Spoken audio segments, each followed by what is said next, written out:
Have you ever imagined living in a country where your favorite song could land you in jail, or where holding hands with your partner in public is a crime? This isn't a dystopian movie plot. For millions in Iran, it's the stark reality of everyday life under one of the world's most restrictive regimes. Today, we're pulling back the curtain to reveal some of the most chilling facts about Iran's dictatorship, exploring the extreme prohibitions people face and the incredible bravery of those fighting for a taste of freedom. Let's start with something many of us take for granted: music. In the West, we stream, we share, we go to concerts. In Iran, the situation is drastically different. After the 1979 revolution, many forms of music, especially Western pop and rock, were banned outright, deemed un-Islamic or a corrupting influence. For years, the only officially sanctioned music was classical, traditional Persian, or revolutionary anthems. Female vocalists were silenced, forbidden from singing solo for a male audience. Imagine a world without the voices of Taylor Swift, Adele, or Beyoncé. That was the goal. Of course, the human spirit is resilient. An underground music scene began to thrive. Brave artists set up secret studios in basements, recording music and distributing it through bootleg tapes and, later, the internet. But the risks are immense. In 2014, a group of young Iranians were arrested and sentenced to prison time and lashes, simply for creating a video of themselves dancing to Pharrell Williams' song Happy.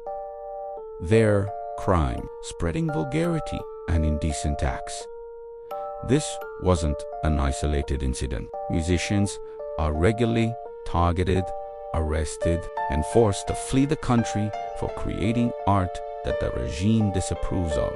Now, let's talk about personal freedoms, particularly for women. The concept of compulsory hijab is probably the most visible symbol of the state's control. Since the revolution, all women, regardless of their personal beliefs, are legally required to cover their hair and wear loose-fitting clothing in public.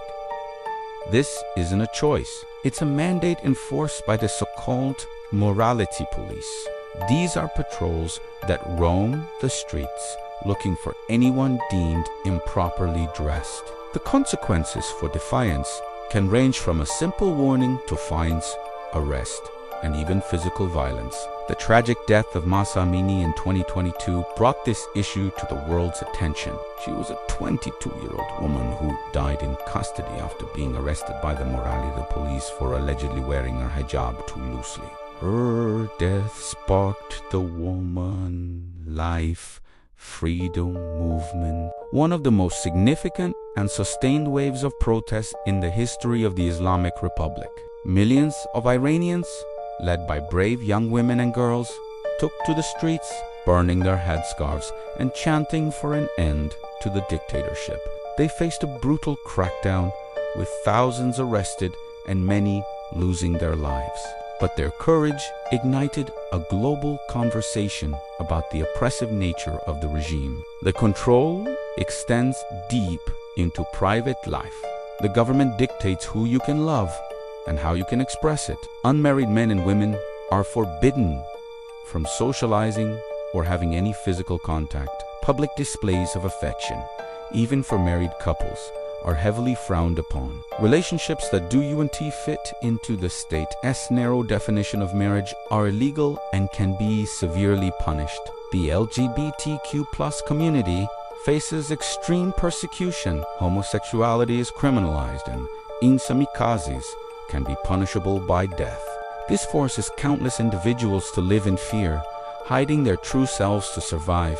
Access to information is another major battleground. The internet in Iran is one of the most heavily censored in the world. Major social media platforms like Facebook, X, Instagram, and Telegram are officially blocked. While many Iranians use VPNs to bypass these restrictions, the government is constantly working to make it harder, employing sophisticated filtering systems and periodically shutting down the internet entirely, especially during times of protest, to prevent people from organizing and sharing information with the outside world. This creates a digital iron curtain, isolating its citizens and controlling the narrative. Even entertainment is policed. Hollywood movies are banned from public cinemas. Any film, book, or play produced in Iran must first pass through the Ministry of Culture and Islamic Guidance, a powerful censorship body. Scripts are scrutinized, scenes are cut, and entire projects are shelved if they contain themes the government finds objectionable. This could be anything from a romantic storyline deemed too suggestive to any form of social or political criticism. Artists are forced to use subtle metaphors and allegories to express their ideas, creating a unique cinematic language born out of repression. Owning a satellite dish is also illegal, though it's a law that is widely walked through any Iranian city, and you'll see rooftops covered in them. People are desperate for a window to the outside world, to watch uncensored news and foreign entertainment. But the government regularly conducts raids, confiscating dishes and imposing fines in a constant cat-and-mouse game with its own citizens. Amidst this landscape of control, what about democracy? Iran holds elections, but they are far from free or fair. A small, unelected body of clerics and jurists, known as the Guardian Council vets, all candidates for president and parliament. They have the power to disqualify anyone who is deemed loyal enough to the system's ideological principles. In many elections, all reformist or moderate candidates are barred from running, leaving voters with a choice between nearly identical hardliners. This process ensures that no matter who people vote for, the fundamental power structure remains unchanged, with the supreme leader holding ultimate authority over all matters of state. Despite facing overwhelming odds, the spirit of resistance in Iran is unbreakable. The woman, life, freedom movement is just the latest chapter in a long history of struggle, from student protests to labor strikes and environmental activism.